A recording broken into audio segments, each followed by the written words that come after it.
दुर्जन परिहर्तव्यो विद्या भूष्टोपि सन मनना लंकेश्वर पर हिमसोनो भयंकर।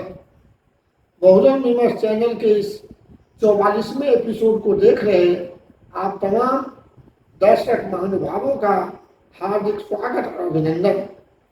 पिछले एपिसोड में बहुजन समाज पार्टी की स्थापना होने के बाद उसका क्या दर्शन था, क्या सोच थी, इसके बारे में कुछ चर्चा करने का हमने काम किया।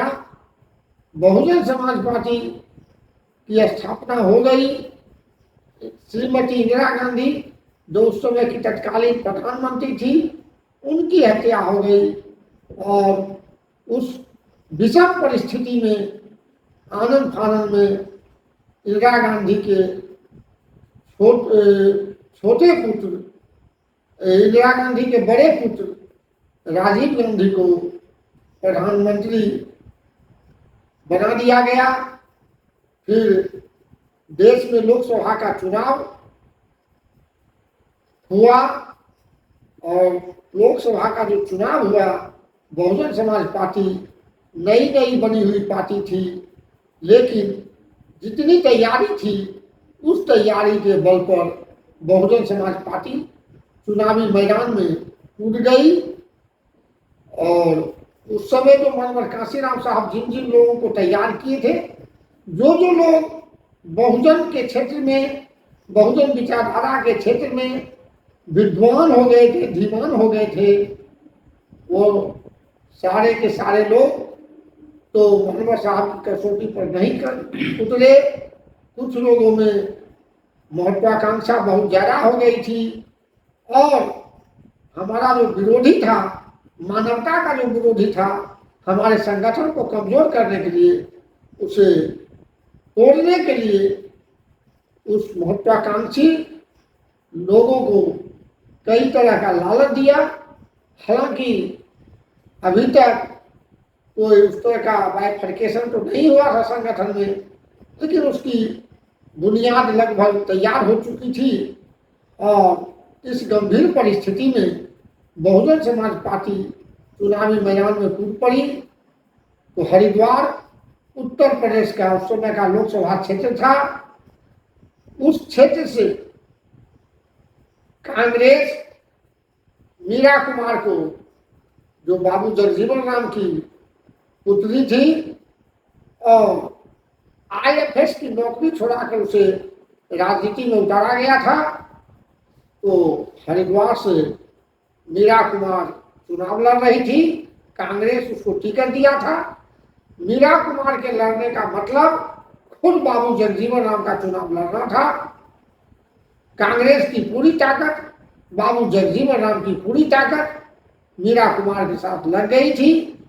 और दूसरा जो उम्मीदवार था, एंटी कांग्रेस मुहिम चल रहा था पूरे देश में, कांग्रेस के विरुद्ध वातावरण बनता हुआ दिखाई दे रहा था।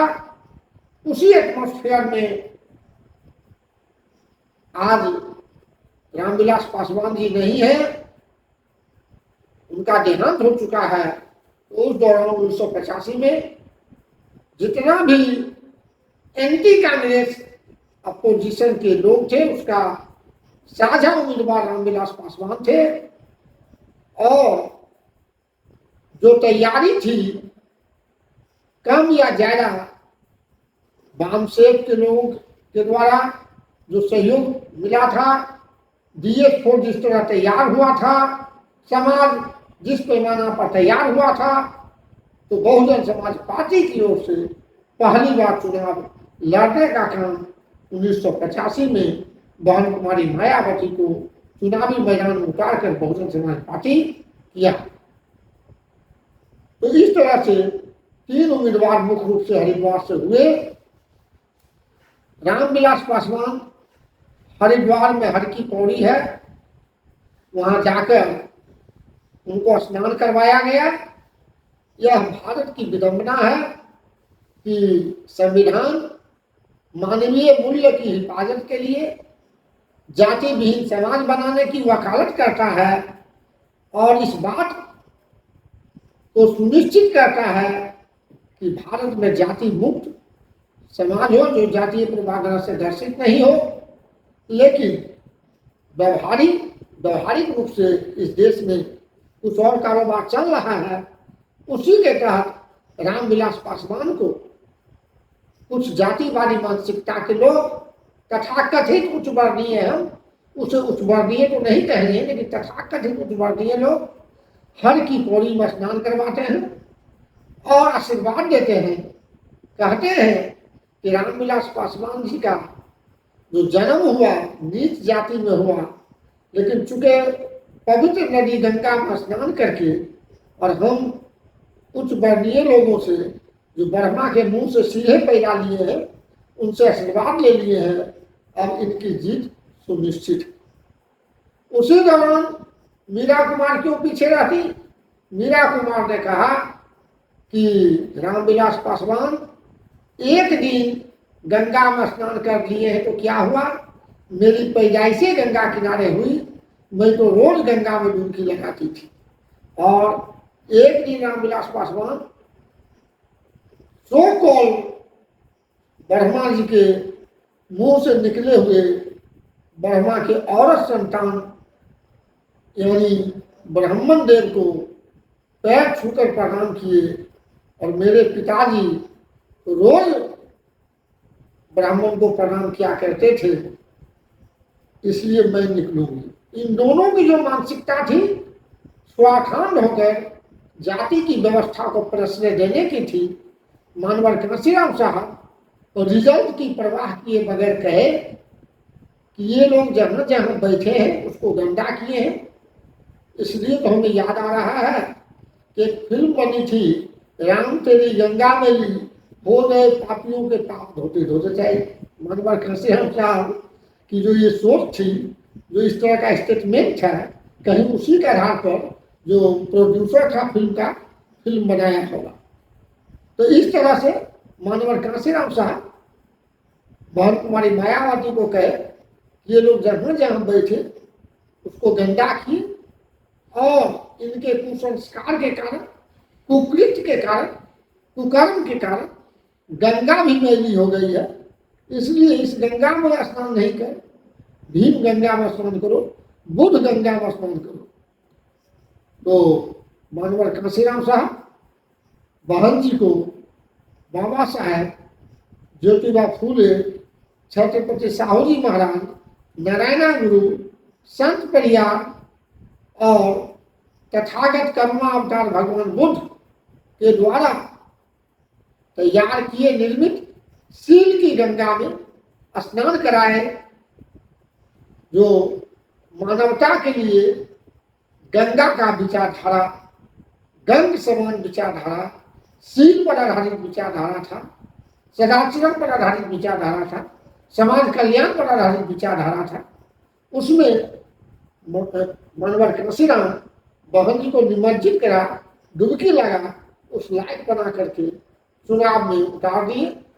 हालांकि उन लोगों का जो संसाधन था, उन लोगों के पास जो संसाधन था, उसकी तो कल्पना ही आप कर सकते हैं, क्योंकि रामविलास पासवान जब संयुक्त उम्मीदवार थे सारे अपोजिशन की पार्टी का, और उधर बाबू जगजीवन राम की सारी ताकत झोंक दी गई। कांग्रेस पूरा दमखम दिखा करके, दमखम के साथ मीरा कुमार को चुनावी मैदान में उतारने का काम की। तो उस लिहाज से जो मानवर कांशीराम साहब की बहुजन समाज पार्टी थी, शैशवावस्था में पार्टी थी, पार्टी धीरे धीरे आगे बढ़ रही थी, पार्टी के पास संसाधन नहीं था। वाम सेवक के लोगों के द्वारा मात्र 5,000 रुपया की व्यवस्था हुई थी, और उसी पैसा से एक जीप की व्यवस्था हुई। जीप भी पुरानी जीप थी। मानवर कांशीराम साहब बहुजन संगठन की इस बात का जिक्र किए हैं, और अपनी स्पीच में हमारे जैसे लोगों को बताने का भी काम किए कि 5,000 रुपया में एक जीप की व्यवस्था हुई। और पहले का जो साउंड सिस्टम होता था, शेप एंड साइज में थोड़ा बड़ा होता था, तो उसमें बैठने की भी दिक्कत होती थी। तो मानवर कांशीराम साहब किसी तरह से उस गाड़ी में बैठते थे और बहन जी को बोने पर बैठा करके चुनाव प्रचार किया गया। और चुनाव प्रचार के बाद चुनाव हुआ, चुनाव का परिणाम आया, तो परिणाम बड़ा आश्चर्यजनक था। पहली बार बहन कुमारी मायावती को चुनाव लड़ाया गया, जीत तो नहीं पाई, बहुजन समाज पार्टी सीट हासिल नहीं कर पाई, लेकिन सीट हासिल कांग्रेस ने की। कांग्रेस का मीरा कुमार चुनाव जीत गई। 1,49,000 वोट कांग्रेस को मिला और रामविलास पासवान का तो जमानत जब्त हो गया। लेकिन पहली बार चुनावी मैदान में अपने बलबूते पर उतरने वाली बहन कुमारी मायावती को 1,33,000 के लगभग वोट मिला और दूसरे नंबर पर रही। और इस तरह से बहुजन समाज पार्टी चमत्कारिक ढंग से आगे बढ़ने लगी। अब आगे क्या होता है? मन में मानवर कांशीराम साहब के प्रति द्वेष की भावना रखने वाले, ईर्ष्या की भावना रखने वाले, अपने मन में महत्वाकांक्षा को पाल रहे लोग आगे क्या किए और किस तरह से गांव से जो मानवर कांशीराम साहब का उतना बड़ा विचारधारा वाला संगठन था, उसका क्या हश्र हुआ, आगे के वीडियो में हम बताने का काम करेंगे। आगे का वीडियो भी इसी तरह का फैक्ट और कंटेंट के साथ सुशोभित होकर आपकी सेवा में हाजिर होगा। तब तक के लिए हमें रजा दीजिए। नमो बुद्धाय, जय भीम, जय भारत, आदाब, गुड बाय, सत श्री अकाल, जय जोहार।